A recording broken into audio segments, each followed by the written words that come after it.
Ну що ж, давайте будемо додавати в шапку профіля в інстаграмі наш телеграм-канал. Посилання на наш телеграм-канал. Заходимо в інстаграм. Так, стаємо на нашу аватарочку внизу, щоб перейти на наш профіль. Так? Є кнопочка у нас редагувати профіль, стаємо на неї. У нас тут буде ім'я користувача, займенники, наша біографія і посилання. Стаємо на посилання, далі додати посилання. Переходимо в наш Telegram,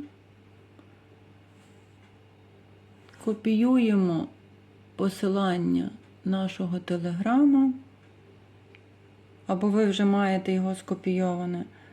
Затискаємо, тримаємо, вставляємо і пишемо, як називається.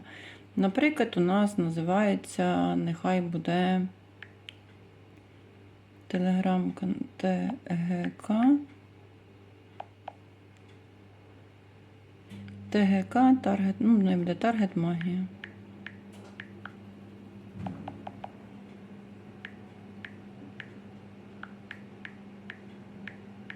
І натискаємо готово.